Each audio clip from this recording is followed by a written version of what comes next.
E aí, gente, tudo bem? Bem-vindos de volta. Mais uma vez a gente está aqui no TCE. Aterrissamos no Brasil agora. A gente fez essa volta aí por Bali, pela Indonésia, pela Índia, né, com a Tenili. Chegamos aqui com a Tenili e, Tenili, bem-vinda. Mais uma vez, eu te agradeço muito a ter feito essa série com a gente. A gente chega no final, no momento quando a gente volta aqui para o Brasil, nessa nossa abstração. E, principalmente, eu acho que o tema agora é a gente entender como essas experiências que você vivenciou na Green School, na Riverside, ou em qualquer outro ponto que você tenha estado pelo mundo, como que elas podem ser implementadas no Brasil, né? Qual é o teu entendimento do momento de educação no Brasil e como que de que maneira, se há dificuldade, se existe dificuldade para implementar isso, né? E de que maneira que a gente pode trabalhar essas inovações que você vivenciou e que são sensacionais. Bem-vinda. Obrigada. Então, Alexandre, até esse final de semana eu estava assistindo uma entrevista com uma pessoa que é doutora em educação e ela estava falando da Base Nacional Curricular, né, como já está se transformando para a educação infantil, principalmente, com os campos de experiência e tudo. Então, eu acho que está acontecendo esse movimento e as pessoas estão despertando muito para essa necessidade que a gente tem realmente de transformar a educação aqui. E aí eu percebo, assim, nas experiências que eu tive de fazer palestras ou até oficinas e workshops com professores, eu vou trazer, assim, algumas experiências que eu percebi, então, que existe muitas vezes uma ideia de que a gente levar a inovação para dentro da sala de aula é uma questão de tecnologia. Então, eu estive em escolas onde tem salas que são sala 360, com quadros e mesas dispostas em outro formato, né? E iPads no lugar de livros, mas o que eu percebi é que, assim, muitas vezes o modelo tradicional de educação, ele absorve muito bem essa tecnologia, e acaba que, na raiz, eu não estou transformando, de fato, muitas coisas. E daí o que acontece é que, dentro de sala de aula, os professores acabam tendo os mesmos desafios, que é o aluno não sabe trabalhar em grupo, porque embora você coloque numa mesa redonda e não em fileira, eles continuam cada um por si, de uma forma muito individual, trabalhando. A dificuldade que os professores têm com disciplina, então, eu percebo que é muito, talvez, o principal que precisa ser feito mesmo, que é o principal desafio, é mudar a forma como os próprios educadores, eles atuam em sala de aula, né? Então, eu estava numa escola onde a gente estava falando sobre protagonismo e aí quando chega o primeiro professor, era um círculo, eu tinha organizado as cadeiras em círculo, e o primeiro professor chega e pergunta, onde que eu sento? E aí eu fiquei, aquilo assim, me fez refletir sobre isso, né? Que se eu estou falando que eu quero alunos mais atuantes, mais protagonistas, eu preciso ter professores que sejam exemplo disso em sala de aula, né? Então, se os próprios professores, às vezes, têm uma postura que é uma postura de eu espero que alguém me diga o que fazer, tudo eu pergunto, porque, né, eu não tenho iniciativa, então como que isso vai impactar os próprios alunos? Que exemplo que eu tô realmente trazendo, assim, né? Então... É muito engraçado isso que você colocou, assim, o professor, em primeiro lugar, né, nessa situação tradicional de ensino, o professor... ele impõe um conhecimento, ele impõe um conceito, ele não dialoga, né? A primeira coisa. Então, ele em sala de aula com os alunos, ele é o mestre, ele é o bambambam, o fera total, o cara que sabe tudo, o cara que está lá, mas há muito pouco diálogo. Primeiro ponto. E aí, assim, o segundo ponto, que é muito engraçado disso que você colocou, essa pessoa, ela deveria ter um conceito e uma atuação inata dentro dela, né?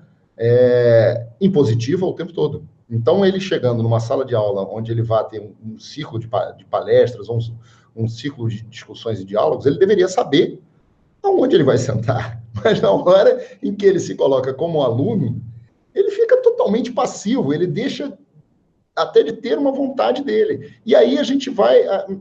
Tem uma outra coisa que você falou ali no comecinho, eu busco o tempo todo chaves, e eu acho que essa é a chave. Você falou, o professor tem muita dificuldade com a disciplina, né? Então, assim, o cara tem dificuldade com a disciplina, ele impõe e ele não dialoga. Então, assim, na realidade, o personagem principal que a gente tem que trabalhar e que a gente tem que inovar é a figura do professor. De repente, a gente buscar cada vez mais reciclar essa figura, né? Sim, exatamente. Isso foi o que eu percebi, assim, né? E o que eu vi também muito acontecendo nessas escolas é que a relação do professor com o aluno, ela é horizontal quando eu tenho alunos que têm bastante autonomia, né? Então, assim como o professor, ele precisa argumentar, ele não controla, ele não manda, ele convence através de argumentos, né? Ele debate, ele conversa, justamente existe mais diálogo, e aí, por outro lado, também, quando o aluno tem uma opinião que é diferente do professor, ele tem que argumentar, ele tem que mostrar qual que é a fundamentação dele para estar trazendo uma ideia que vai contra aquilo. Então, realmente, existe uma forma mais horizontal de relacionamento, assim, né? E aí eu acho que entra muita questão, porque eu estou estudando e explorando muito essa questão dos processos que são mais participativos, mais colaborativos, mais horizontais, né? E isso é uma coisa que está vindo com muita força, assim, para a gente resolver problemas sistêmicos, né? Que a gente está enfrentando, problemas complexos que a gente está enfrentando hoje em dia, a gente tem que ter uma visão mais sistêmica. E isso exige que a gente justamente trabalhe em colaboração, de uma forma mais colaborativa, com pessoas de uma forma multidisciplinar, que tenham diferentes visões sobre determinado aspecto, assim. Então, isso é uma coisa que a gente está vendo que cada vez mais vai entrar nos processos que acontecem em todos os sistemas, dentro das empresas e dentro das escolas também. Então, esse trabalho que eu faço nas escolas, eu levo muito isso da cocriação, de entender com os próprios professores, porque os recursos estão ali mesmo, né? O que acontece é que não dá para a gente também, agora eu vou fazer um trabalho com professores, daí eu chego lá falando que os professores têm que fazer. Então, aí eu estou repetindo um modelo que é um modelo que a gente não quer mais, né?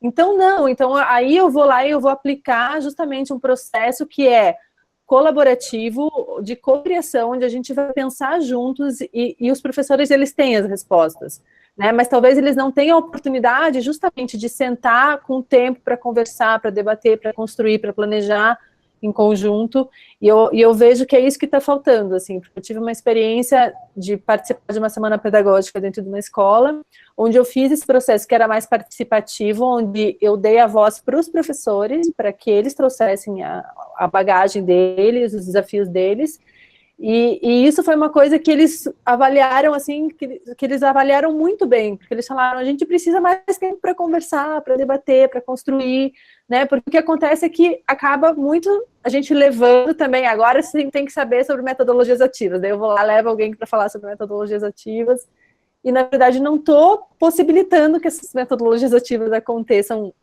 de verdade, assim, nesses ambientes. Até porque todas essas inovações, as aplicações delas, a aplicabilidade disso, ainda existe abarcado nelas o conteúdo, o famigerado conteúdo. A gente tem na educação tradicional essa questão do conteúdo, e aí a gente fala as brincadeiras de sempre, né? O porquê que eu estou aprendendo isso, né? Por que eu estou aprendendo CNTP, fórmula de Bhaskara, oração coordenada parasindética, e por aí vai, Constituição dos Estados Nacionais, etc, etc, etc. Por mais que você tenha as metodologias ativas hoje em dia, elas trazem abarcados exatamente esse conteúdo aí. E não é discutido exatamente a questão do desenvolvimento desse aprendizado de uma maneira empoderando o aluno, que ele busque esse conteúdo, o conteúdo pertinente e assim, relevante para ele, né?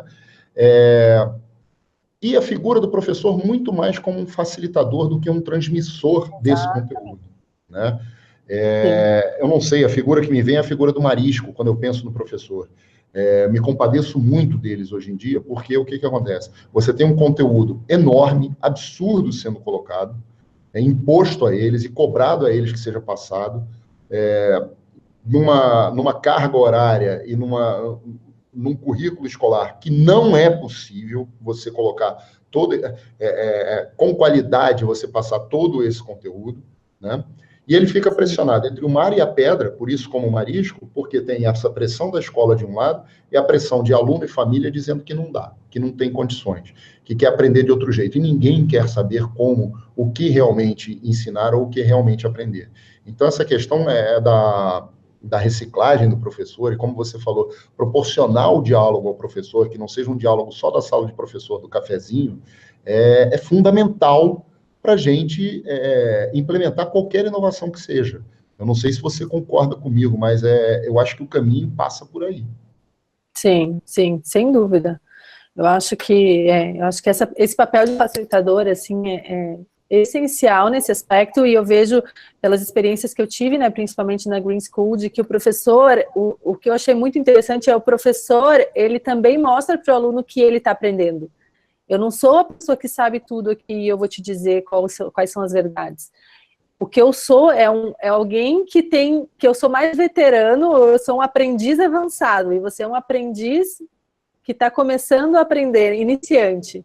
Né? Então, eu te mostro como aprende, eu te mostro como obter conhecimento, como eu saber se esse conhecimento que eu estou acessando ele é confiável ou não. Mas não porque isso não é sustentável, né? E aí quando a gente fala de sustentabilidade também tem a ver com o aprender a aprender. Se eu não sei aprender a aprender, não é sustentável. Receber conhecimento é uma condição passiva. Então não é uma condição que eu vou manter para sempre na minha vida, assim, né? Então, isso, e daí eu vi também, talvez tem um ambiente também, que daí não é só a responsabilidade do professor, mas em que ambientes que eu tô, nessa instituição de ensino, onde será que eu posso errar? Será que eu posso experimentar coisas novas que podem dar certo e que podem não dar dentro da sala de aula? Essa questão impositiva das instituições, das escolas, universidades, o que quer que seja. Há uma imposição para passar um conteúdo daquela maneira e ponto. Assim, você, cara, não sai do trilho porque vai ser complicado para o teu lado. E esse cara, assim, aí a gente vai para outras questões, a gente começa a abrir, mas é aquela questão de remuneração, é um cara que está tendo que percorrer um percurso com um trânsito, de repente, de 25 quilômetros numa grande cidade, que demora 40 minutos, e ele sai, e ele tem um hiato entre colégios aí de 30. Quer dizer, é uma pessoa... A profissão dele acaba sendo inviabilizada não só pelas circunstâncias da vida, mas pelas imposições de conteúdo, uma série de coisas, né? Cara, eu acho, assim, a grande conclusão que me vem desse nosso bate-papo, quando a gente traz as realidades para o Brasil, o professor continua sendo a figura principal do aprendizado. Ele é o cara na Green School, ele é o cara na Riverside, ele é o cara aqui também. A questão toda é a forma como esses caras atuam, não é isso? E, assim, essa reciclagem é que é a grande importância. E que esse cara entenda aqui no Brasil que ele também é um aprendiz. O que você colocou é sensacional. Eu acho que sintetiza exatamente tudo isso, né? Estamos todos em formação. Aí eu volto até o meu bate-papo lá com o Nailor. A gente tem que ter essa noção de que a gente está em formação o tempo todo. E essa troca permite esse aprendizado. Não sei se se eu estou viajando demais aqui ou se o caminho você concorda comigo com relação a esse caminho. Não, é exatamente isso. Foi o que eu vi que funciona lá, né? Então, é a possibilidade de eu ter a liberdade de testar coisas e errar, de não ser aquele que sabe tudo, porque é até um peso em cima dos professores que ele tem que saber, ele sempre tem que ser aquele cara que não pode ter dúvida, que não pode titubear, que eu tenho que ter todas as informações. Então, eu acho que é um pouco sair desse mindset, assim, né? Sair dessa ideia de que...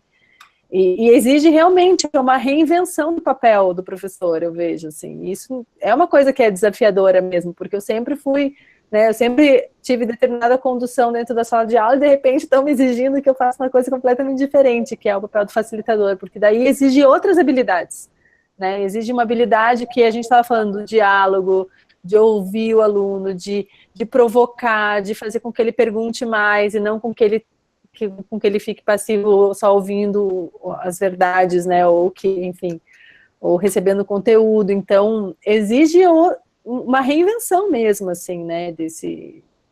Maravilhoso.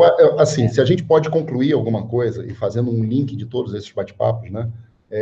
Assim, na Green School, a gente fala do professor como um facilitador, o cara aprendendo junto.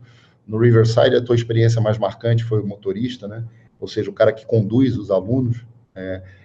O professor é o fio condutor, inclusive, dessa mudança aqui também. O professor é que vai guiar, mas a gente precisa orientar, a gente precisa reciclar, precisa, como você disse, reinventar a profissão do professor no Brasil, né? Para que ele realmente conduza a essa inovação e conduza a essa mudança de paradigma que a gente falou lá no papo sobre a Green School, né, de uma mudança de sociedade. A gente transferir, dar o salto dessa sociedade de consumo para uma sociedade que a gente nem sabe como é que vai ser, como é que ela vai se formatar, mas a gente precisa de um condutor. E a chave das inovações não é o programa, não é o momento, mas é a gente até permitir, como você disse, que o professor erre, né, Tenille? E se você me permite só mais um comentário também, porque eu percebo, principalmente nas palestras, né, quando eu faço, e aí, às vezes as pessoas, ao invés de sair inspiradas, algumas saem frustradas, me perguntam, ok, mas como é que eu levo isso para um sistema público, para a rede pública de ensino, né? E o que eu vejo, o que me inspirou aí para essas escolas foi um livro que eu li, que chama Volta ao Mundo em 13 Escolas. Eu li também. Se não me engano, tem 3 escolas ali que são escolas públicas brasileiras e que estão fazendo coisas incríveis e que não deixa muito a desejar para o que eu vi acontecendo lá fora, assim, sabe? Então, eu não tive oportunidade, na verdade, de visitar ainda, tá no meu radar, assim, mas eu percebo que é muita responsabilidade individual também, porque às vezes a gente coloca muito no sistema, né? Ah, não, mas dentro da escola que eu tô não posso, porque não sei o quê. E daí a gente se coloca várias barreiras. E nessas escolas, provavelmente, o que aconteceu é que algum indivíduo ali teve uma ideia de fazer alguma coisa diferente, porque começa com como que eu, dentro da minha sala de aula, posso inovar, no mínimo que seja? Qual que é a liberdade que eu tenho? Talvez eu não tenha tanta liberdade, mas dentro do processo, da liberdade que eu tenho, da autonomia que eu tenho como professor, o que eu posso fazer de diferente? Como que eu posso planejar uma aula que seja mais criativa? Como que eu posso envolver os alunos em atividades que talvez sejam fora da sala de aula? Né? Que é isso que eu posso fazer de diferente, que de repente eu posso servir de exemplo para outros professores, e aí eu vou multiplicando isso. Então, eu acho que é também trazer responsabilidade para si, assim, dentro do que das nossas possibilidades, né? Exatamente. Assim, aí, cara, é muito simples. Se a gente for ver, quando a gente fala dessas inovações e dessas situações todas, cara, o que é? Nada mais é do que, ponto 1, iniciativa, ação, foi uma coisa que você colocou no nosso primeiro papo. Segundo lugar, a empatia, você entender o outro, né? No quarto lugar, entender que você está aprendendo. E quinto lugar, assim, por último, né? Cara, único e exclusivamente, liberdade de errar. Você permitir que as pessoas tenham até a liberdade de errar. Essa iniciativa parte por isso. E a gente vê, quando a gente pega esses pontos fundamentais, quando a gente espreme o suco todo de tudo isso que a gente falou, que essas inovações não são tão inovadoras. Liberdade de errar, iniciativa, dar o primeiro passo, é quebrar a parede, é não se permitir essas limitações que nos são dadas, criar pontes, né? Cara, que são coisas simples, que são coisas muito simples, e você pensar, se fala do pensamento fora da caixa, eu já falei isso uma vez, mas pensar que não tem caixa, é pensar diferente, assim, não se colocar nem fora de uma caixa, é pensar uma coisa completamente distinta, né?